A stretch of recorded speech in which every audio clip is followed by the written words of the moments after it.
Ish, do you? Oh, gee. Do you have the time? Do we have a bit? Do you have the time? We don't need a bit. You don't have your watch on? Here, I can check it. Oh. I can check it. Hold on. Oh, do you know what time it is? It's time for free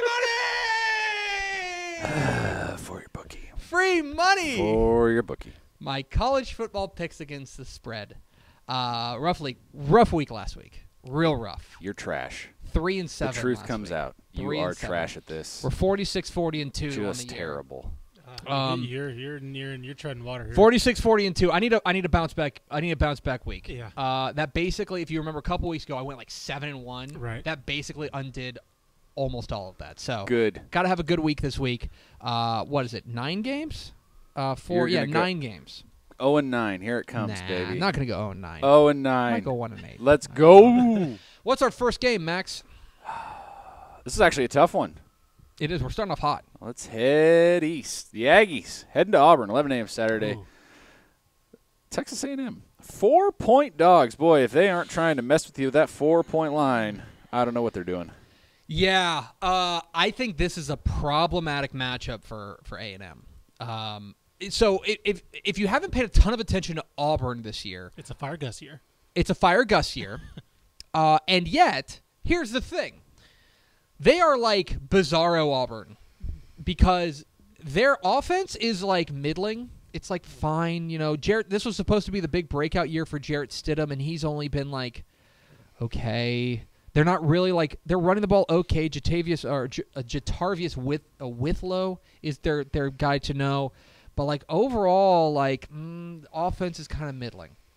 The defense, the defense is awesome. The defense is really really good, and the defense is really good kind of at everything. The one place that they are a little bit average is basically like they're really good against the pass, but they can give up a big play every once in a while. But like A&M's passing game is not necessarily predicated on a big play right now. That's problematic. The other thing, it's time to start talking about A&M on the road because A&M away from Kyle Field appears to be a pretty different team. In a lot of ways, this Auburn team reminds me of Kentucky, except with a better offense and a more diverse offense. And I think that's problematic for A&M. I'm going to go with Auburn. I like Auburn -4 at home. I think they win probably by about a touchdown. What do you think, Ish? I'm going to take the same thing. Yeah. I don't trust A&M on the road. A&M on the road, that's the one thing. Like A&M at home, awesome. Yeah. Really, really good. But on the road, even on the road against South Carolina, they were scuffling. They scuffled. Obviously, they scuffled last week against Mississippi State. I don't know. I think that I look at this. I'm a little bit worried about this team, especially going against a fired up defense. That also Auburn coming off a bye, so they're fresh. I like Auburn -4 in this one. What's next, Max? It's now locked in that's going to be a 3-point game. Yeah, I know. matter Of course. what. No, it's like Auburn 31, A&M 29. Right. Yeah. We've reached the point in the season where we don't know anything about a handful of teams, and here are two we don't know anything about. 100%.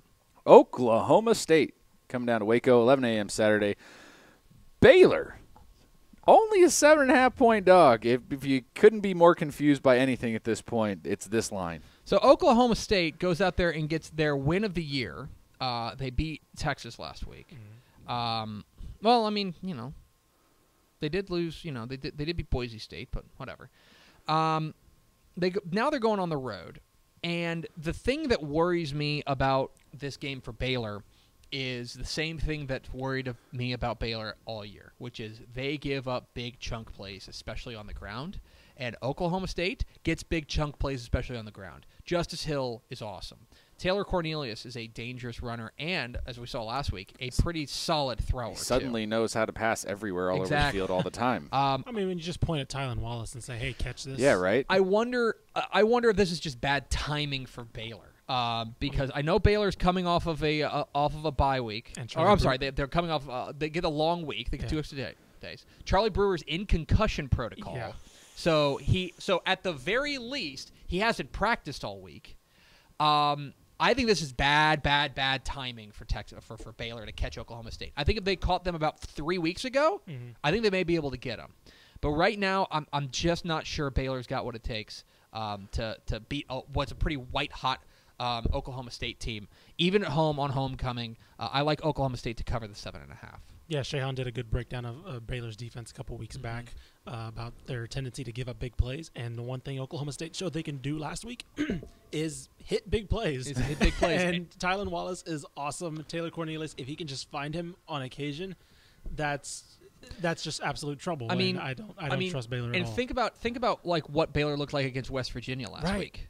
You're telling me that suddenly West Virginia coming off of a bad loss that probably could have folded their season. They're like, oh, well, there goes the Big 12. That was Baylor coming off a bye. Right. I mean, I don't know. I've got big concerns about that. I'm going to take Oklahoma State minus 7.5.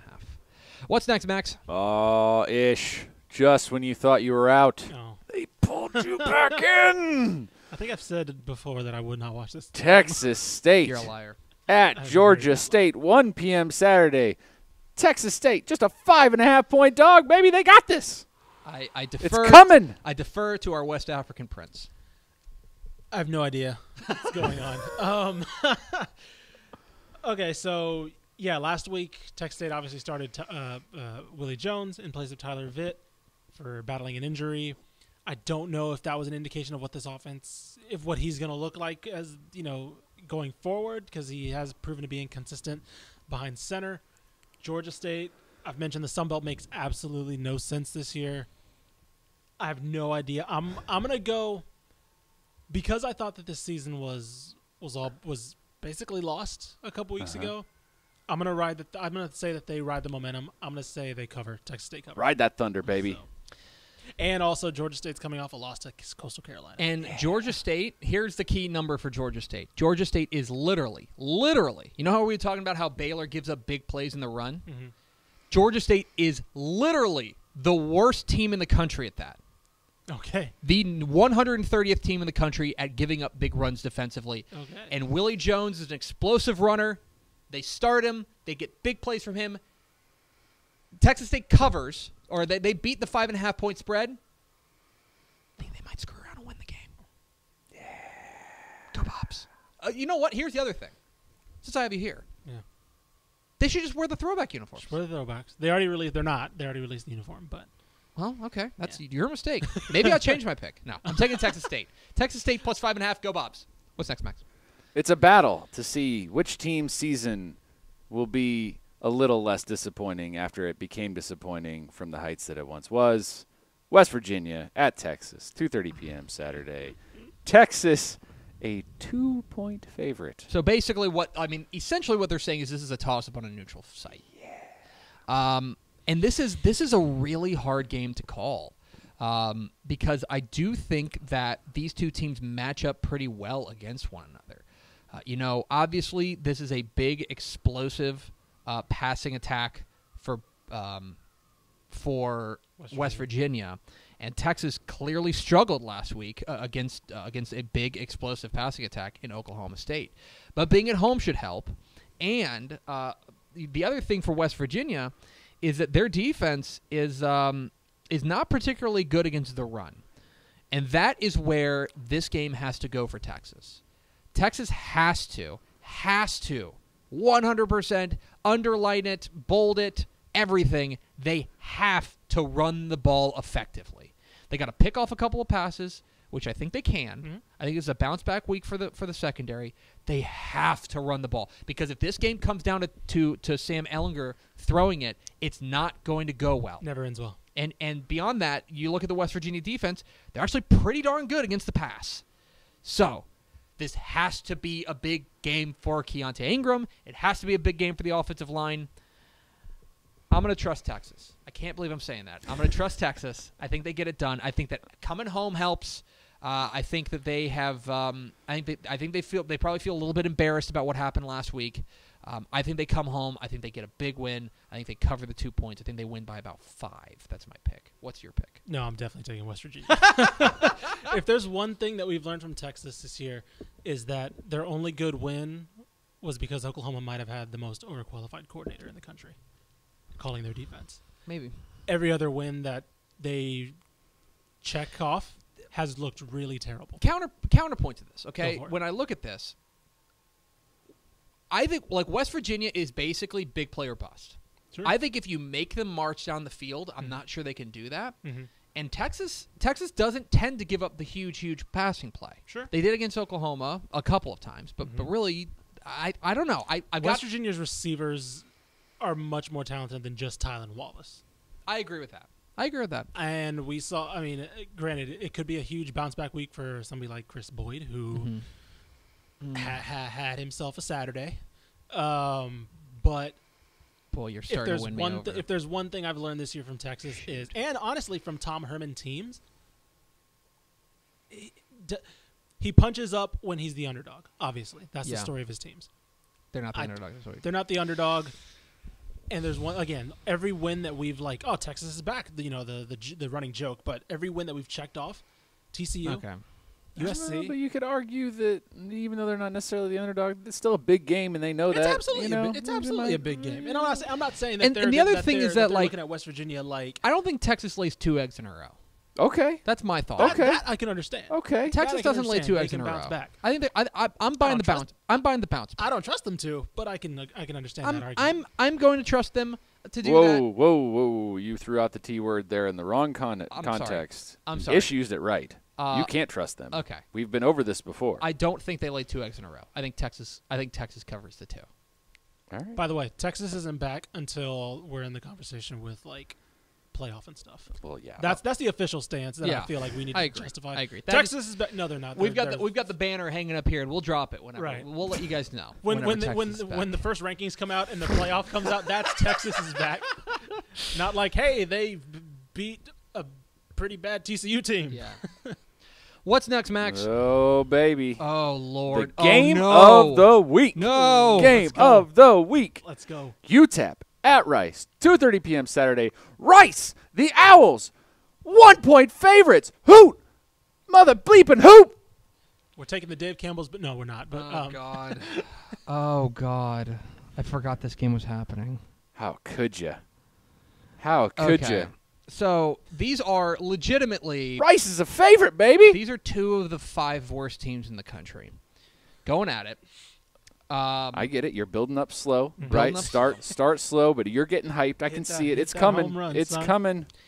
Here's why I'm picking UTEP to win this game outright. Oh. What? Okay. Here's why I'm picking UTEP. I'm on the edge of my seat. What? That is because Rice is trending in an extraordinarily bad way. Basically, they have not played a good game. They played a good half against FIU. Against FIU, and they played a decent half against North Texas, but they have not been able to put together a whole game. That's 2. That's a full game, I guess. If they can get both of those together. Here's what's amazing about this game. It's very rare that you see one of the worst offenses in the nation taking on another one of the worst offenses in the nation. It's very rare to see this. Right. But in the end, I think UTEP has the better offense. That is very much damning with faint praise. But I think that they have the better offense. I think they're able to run the ball. I think that they get the win. I think UTEP gets off the schneid. I think they break the 20-game losing streak. They go on the road. They beat Rice. I'm taking UTEP. What do you think? Sure. Sure. Opinion about this game. No. Out of UTEP. Why not? I don't want there to be a winless team in this state. Max, what do you think? Gotta go with the Owls, man. Look at them. They're owls. They're a cute little owl. I want an owl in here. We need an owl. We need a live owl in here. How you be so mean to an owl? What's next, Max? Golly, these guys are the ones going to be designing your bridges and cars in the future. They're going to put a... And I appreciate them very much. They're gonna, Then they're going to put a design flaw what? on yours. You bring up the point that it's like, I love Team Nerd. Oh man, that's tough. No, I'm gonna go with UTEP. I think UTEP's trending in a better way. What's next, Max? Whatever. Boy, now the thing is, those were bad teams, but it's an interesting game. This is not an interesting game. This is just a sad game. This is Kansas State at TCU, 2:30 p.m. Saturday, and TCU, an 8-point favorite, and it couldn't feel shakier. Boy, it really couldn't. Can I pay Shehan to not watch this game? Yeah, really. when we get the schedules to what game we're watching. For as much of a dumpster fire as TCU feels like it is right now, and it feels like a dumpster fire. Want to be clear? Yeah. By the way, they've lost 5 of their last 6 games. They are not as much of a dumpster fire as Kansas State is.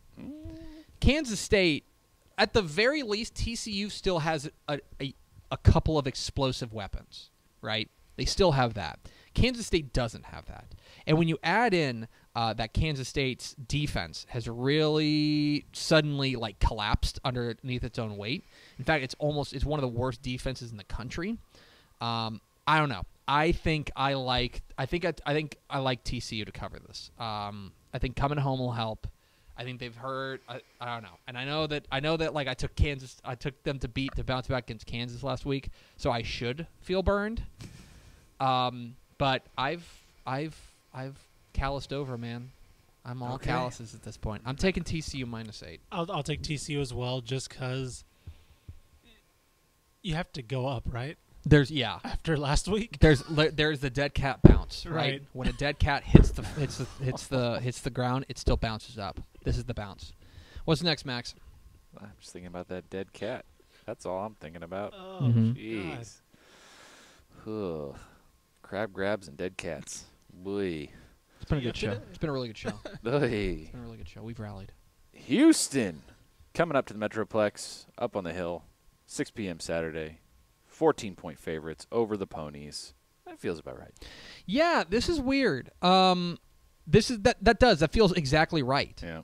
Now SMU is, when you talk about trending, I think they're trending up. They're trending in a positive way. Yeah.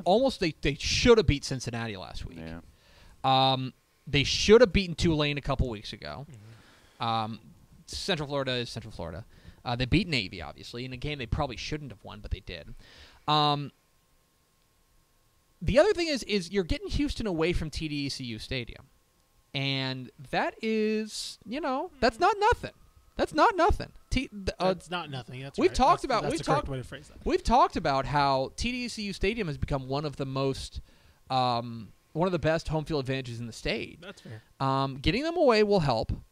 That said, I just think that when you look at this SMU defense, which is still not very good. It's not great, but it's not very good. Right. It's not bad. It's not terrible. Played better last it's week. not terrible. They played one of their best games last week. It's not terrible, right? But it's not great. The way this Houston offense is cooking right now, you need great. It sounds like Ed Oliver's coming back for this game. He's going to eat against an offense that is still on the whole struggling for SMU. I think they cover this. I like Houston -14 in this one. I do too, just mainly because, like you mentioned, they get Ed Oliver back. The defense, like we mentioned, Houston hasn't been great this year, but SMU is still fine. You get little bursts from SMU's offense, right? Yeah. Last week you got it late in the second half.